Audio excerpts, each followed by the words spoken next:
Hi guys, my name is Tori. My name's Abby. And this is the first episode of the podcast, which is crazy. So to start us off, I'm going to read a little bit of scripture, just what God revealed to me. This was the last day of our fast, so we're going to go into that in just a second, which is something that we decided to do before we did this podcast, because we wanted two things. We said, God, give us confirmation, clarity, like if this is your will, reveal that to us, show that to us. And then the second thing we asked for was fix our motives, like purify our hearts and make sure that we want to do this for the right reasons. And so he did that. Deeply. He really did that. And so that's why we are here doing that right now. But this is what I turned to on the last day of our fast, so I'm going to read that to you real quick. It is in Proverbs chapter 16. What verse does it? Verse 3. It says, commit your work to the Lord and your plans will be established. Commit your work to the Lord and your plans will be established. Yeah. Can I read my version? Yeah, read it. Okay, my version says... Oh, I was reading the wrong... Well, I'm just reading the verse I was wanted to read. The Lord detests all the proud of heart. Be sure of this. They will not go unpunished. That was funny because, like, they go... Yeah. I was like, mine is so much different. What commentary? Yeah, commentary. What version are you reading? But mine said, commit to the Lord whatever you do, and he will establish your plans. That's probably the same as what you said, but... No, but that's good. That does go hand in hand with both of the things that we were praying for. So, in that scripture, I sent this to Abby. Like, that's crazy. This is the last day of the fast. And then in a different Bible I have, it has commentary on it, which kind of breaks down the passages and what they mean. And so this was what was in the commentary. I wrote it on a little sticky note. It says, there are different ways to fail to commit whatever we do to the Lord. Some do it superficially. They say that it's for the Lord, but it's for themselves. Some give God initial control only to take back control the moment that things stop going the way they expect. Others can commit fully to the Lord, but put forth no effort themselves, and then they wonder why they don't succeed. We must maintain a delicate balance, trusting God as if everything depended on Him, while working as if everything depended on us. And then I wrote, have I committed from start to finish to the Lord, but also in our efforts. And so Abby has wanted to do a podcast for like a year, 2 years, 3 years. I think a year now. Yeah. And I don't know why, because I'm not a good verbal person, but in my heart I was like, that'd be so fun. We just talk, like, we have such good talks, and so I just want everybody else to get a glimpse of it. But yeah. Same, we do. We have like the best conversation, and sometimes I'm like, man, if that helped me as much as it helped you, like, what if that could help somebody else? But I was always resistant because Abby would bring up like, we should do a podcast, and I would give the list of reasons like why I don't think that we should, or the time that we didn't have, because that's kind of how our friendship works. We're a healthy balance where Abby pushes me to do things out of my comfort zone because you like trying new things. Optimistic. You're very optimistic, yeah, and I'm very pessimistic. Not pessimistic. I just like to think of all the things that may happen and the logistics. So the checks and balances. Yeah, which I feel like is kind of the balance in this scripture. That's where we find it, is kind of within each other. Like, you are the let's just trust God, let's do it, let's go for it. And then I'm like, okay, but we need a plan, we need action steps. And so when I read that verse, like, that's what it made me think of, was in our friendship and in this, how one of the reasons that I feel like it's from the Lord is because I feel like we've done that from start to finish. Like, once we decided to say yes, we sat at a coffee shop for an entire day, and I'm a planner and I like lists, but I came with like PowerPoint presentations and I came with my laptop with nothing on it. I don't know why I'm so into PowerPoints right now. I got pictures, I got lists, like it's a vision board. And so we sat at a coffee shop for a whole day and just game planned. Like, here are all the things we need to do in order to make it happen, all the resources, all the different things like that. But then we were like, but we got to give it to God. And so let's fast. Let's do everything in a weekend and then do nothing at all for a month and see what He reveals to us. So I'm going to stop yapping for a sec, because there are some different things that you have shared with me that God has given you confirmation. And so I've told you this, like, I don't see signs from God, really. I don't, like, hear, like, a verbal, audible voice from God, but, like, sometimes there's just confirmation, but, like, I've never seen anything like this, but just because I've taken it so seriously. And every week I drive an hour to get to work, and so there's a lot of thinking time in that hour. And one morning, during the fast, I was like, God, I don't think I can do this. I don't have good verbal, like, words. I don't know how to speak. Like, I haven't got good verbal words. God. I don't got verbal words. Like, you hear me. And so I was driving on my way to work, and I was having all these doubts, and I was like, God, you can't use me like that, because I can't speak to anybody. I can't publicly speak. I can't speak in a podcast. Like, I just speak to Tori, and that's where my comfort is at. And so on my way to work, I was doubting, and then I look up after like 30 minutes of this conversation with God, and this literal like sign on a tree. He's like, God, give me a sign. I said, like, give me a sign. And he said, I'll give you one. And it was plastered on this tree, and it said, fear God and obey. And I was like, I heard you. You're like, I will obey. I will obey. And I drive this hour every single Tuesday, Wednesday, Thursday, like 3 days a week. And I've never seen this sign, and I haven't seen it since. And that was like a month ago that I saw it. And so I was just like baffled. And I genuinely think that was a sign from God that, yeah, confirmation. I mean, that's just crazy. Yeah. Share what you said on... Okay, so we have both had some serious doubts, and we'll get into some of that, but we had a sleepover for a group... No, not a sleepover. A get-together for a group of the girls at church, and that night, Abby stayed the night, and I was just telling her, like, similar boat, I don't know that I can do this, and I asked God to purify my heart, so he's showing me all of my... wrong intentions or my wrong motives of, and I'm gonna just be honest, like, we're gonna be on here and be real, but like almost trying to redeem myself, I guess, because of certain things that I've done in the past, and I want people to see, like, I'm better, I'm through, but then I'm like, people are gonna think I'm disingenuous. My head's just spiraling, and I'm just thinking of all the reasons that we shouldn't do it, and it's every single reason is pulling it back to me and what people think about me, and how I just don't know if I should be used, basically. Similar feelings. And then Abby said a prayer that night, and then in the morning, that Sunday, had another sign. It was crazy. So I'm not one to ask God, like, do this, and then I'll step out in obedience. Like, specifically show me these things, and I'll step out in obedience. And so that night, I was like, God, like, I'm seriously questioning, like, I don't think we should do this. And really, at that moment, I was like, I didn't even tell you that, like, I wanted to back out, because I was like, I don't think this is your plan for us. And so that night, Tori and I had this deep talk, and afterwards, I just prayed to God, and I was like, God, tomorrow, and the next day was Sunday, I was like, tomorrow at church, somebody say the word podcast, and that's it. Like, I'll 100% dive in. And so literally that morning during service, pastor said podcast 3 times, and 3's a holy number, so I'm like, okay, God, like, I heard you. But when he said it, my jaw, like, literally dropped. If anyone was looking at it, they were probably like, you just said the word podcast, like, you're crazy.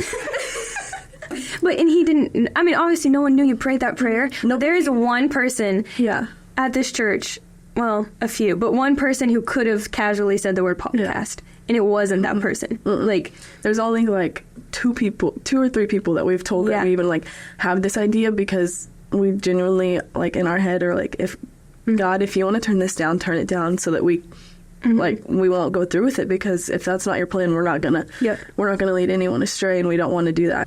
We're gonna have to put ourselves aside and put you first, and that's what we're doing.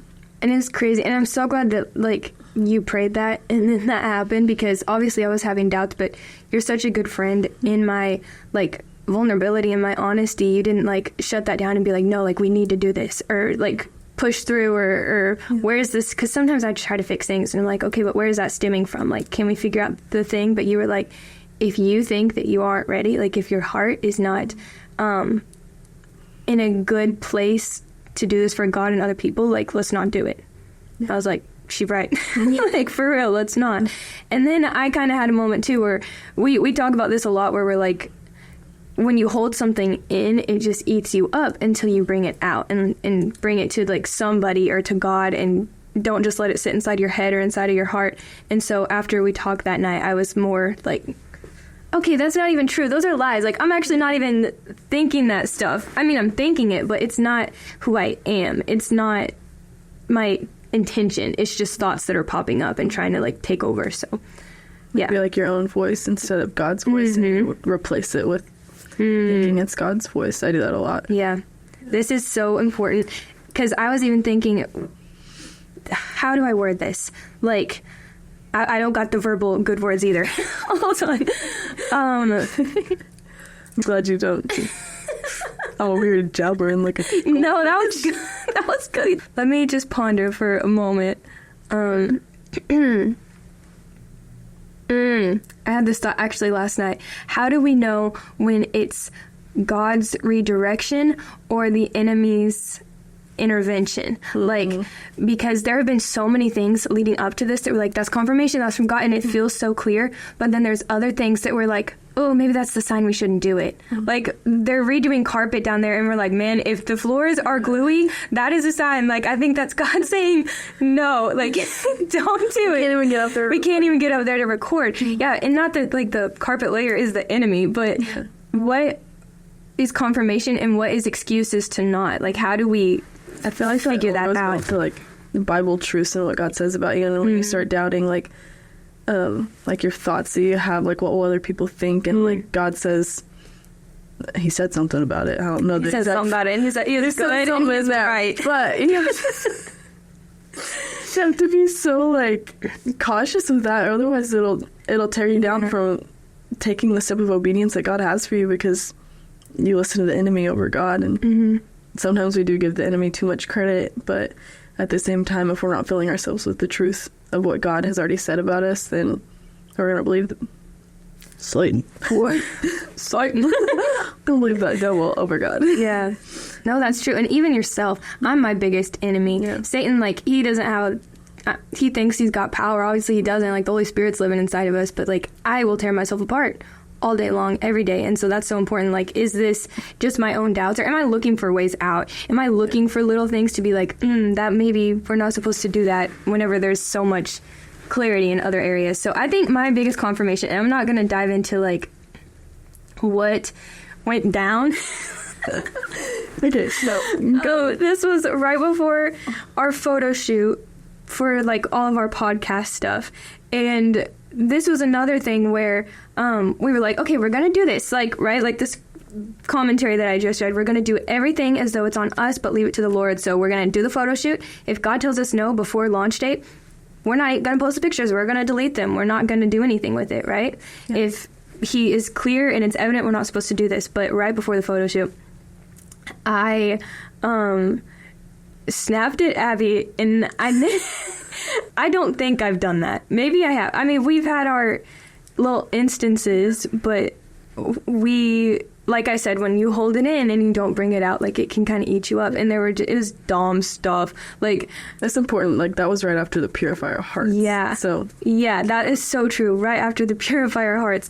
But it was the dumbest thing. So fun fact about me, I'm like the messiest person ever. Like, if I eat food, it's gonna be on that over yourself. No, it's true. But like, food will be on me, it'll be on the table, it'll be on, it's just gonna be everywhere. Like, it's just a fun fact, and that's just is what it is. But Abby said like a small little remark about, like, I was wearing the shirt underneath my that we were wearing for the flannel that we were wearing for the photo shoot, and she's like, oh, you better button that up, like, or you're gonna get food on it. And I was like, I don't even want to.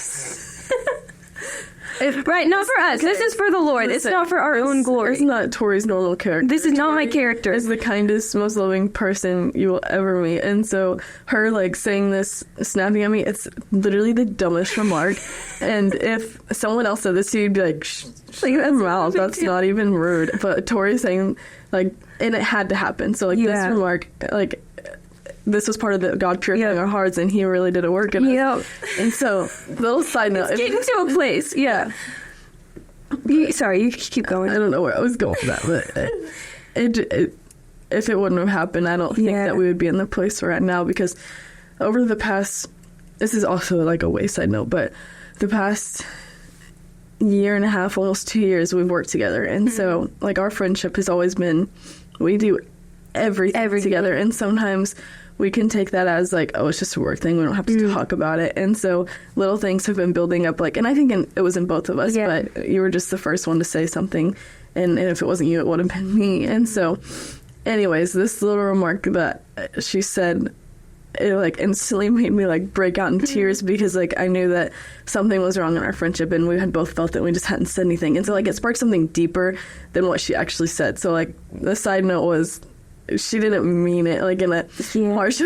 I really appreciate you saying that, because I'm like, I don't want to be disingenuous and like hold back what happened, because it really felt like ugly and gross on my part. But also, I don't want everyone watching this to think that is my character. Okay, so we'll get into it. What happened? We have built this up so much. They're gonna be like, that was stupid. That's so dumb. So basically, she says, like, moment of button up that shirt, like, you don't get food on it. And I was like, oh my goodness, everything you have been saying lately is, like, so passive. And I was like, I can't do anything right. Like, that was literally it. That was it. That was it. But, and then instantly my eyes are, like, watering. And I'm like, I look over and I see Abby go, eyes wide open. Eyes wide open. And I knew I should shut up and stop talking, but I kept going. I was like, I just feel like, you're picking out like all the little areas of my life. Abby, she wasn't in the like service after, like immediately after that, and I'm looking around for her. This is so dramatic. It's like a movie, but I'm looking around and my mom's like, hey, she'll be here. And I'm like, she's not coming. She's not coming. And my job is to literally like take a video, like this is first service. We have first service and second service, but first service I'm always in there because I have to get a video of the pastor preaching. Yep. And so like if I'm not in there, that is weird. Because I was like, once she gets in here, like she's gonna have to be in here, because she's gonna have to, and I'll go sit by her so she'll know we're good. Still not addressing what happened, not talking, but like still know we're good. But I come up, I look in like the different locations that she may be, as like a little maze. It was so dramatic. My friend, when I get upstairs and she's laying there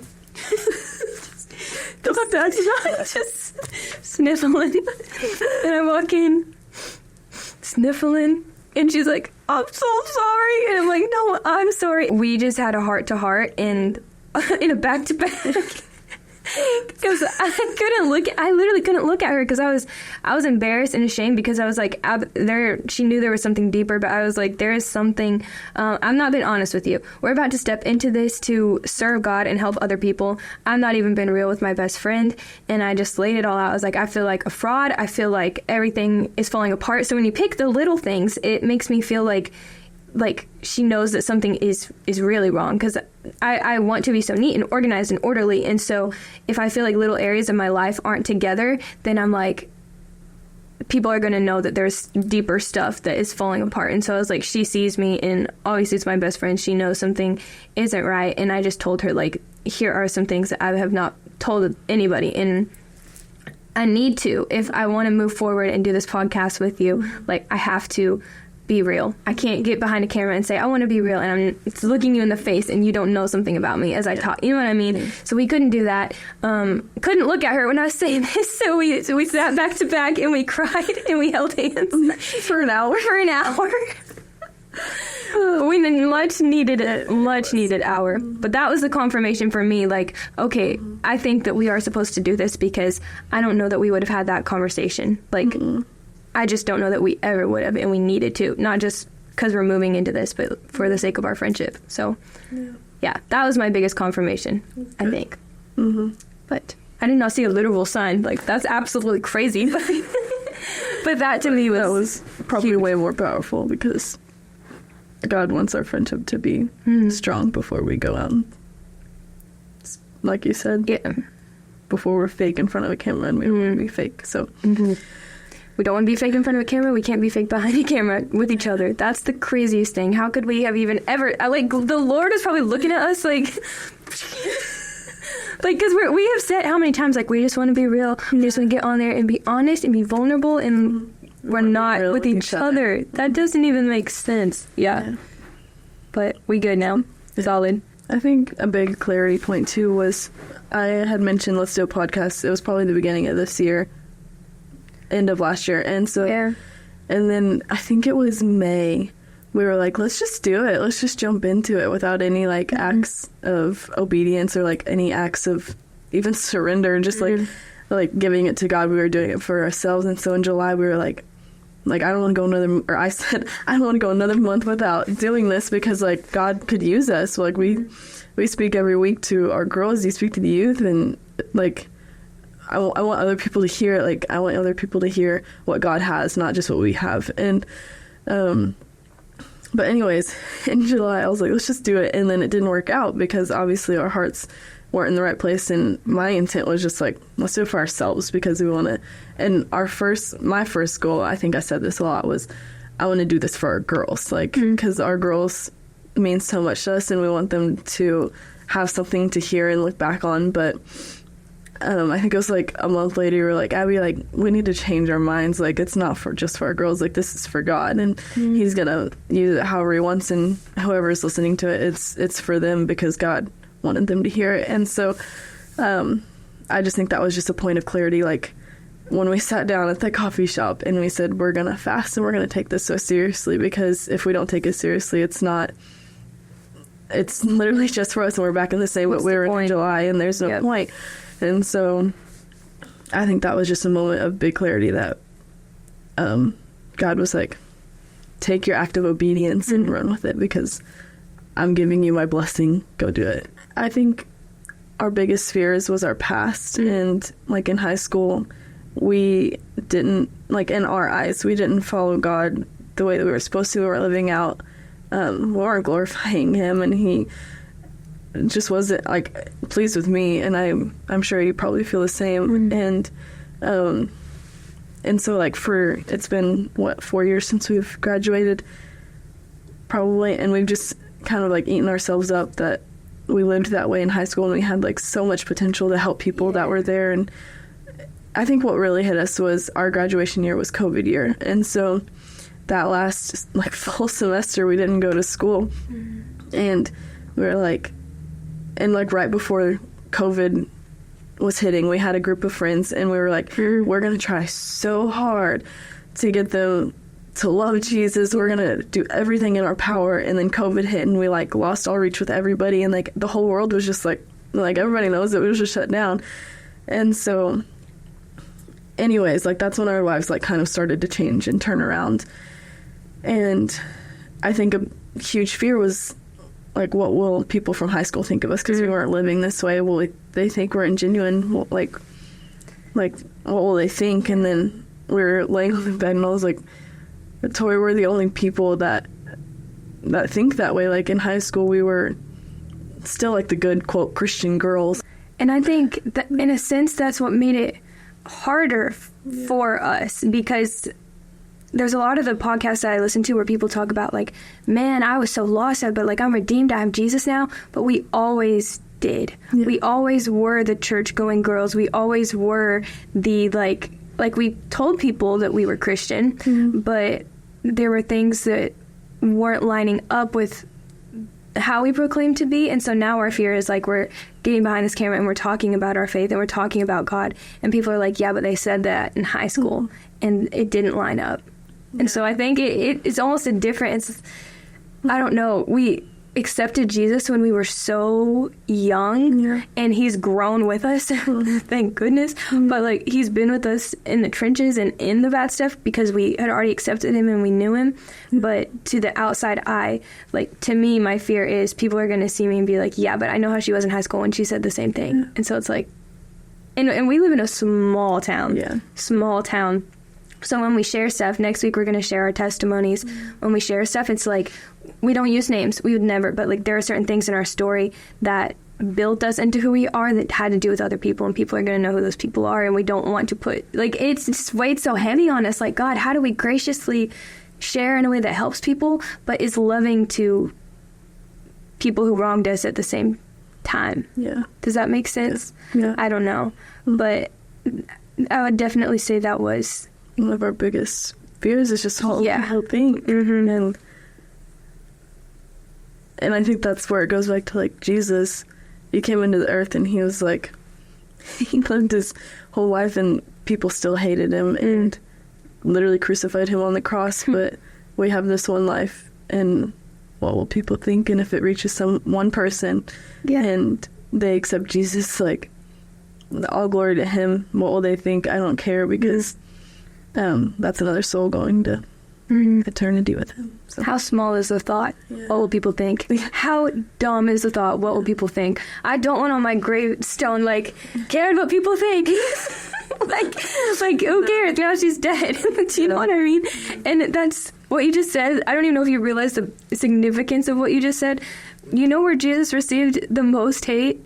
In his hometown. He went back to his hometown, and the people, like, were like, isn't that the carpenter's son? Because they grew up with him and they were familiar with him and they knew him, the Son of God, perfect human being, like completely flawless. And the people were still like, they knew him, and so he could not be the Messiah. Not, we are not the Messiah, but we are trying to be godly girls. And so, honestly, yeah, what people think is this big in the grand scheme of everything, but it's still a real feeling and something that God, I think that was the biggest way he had to kind of purify my heart was, why? Yeah. Why do you care what they think?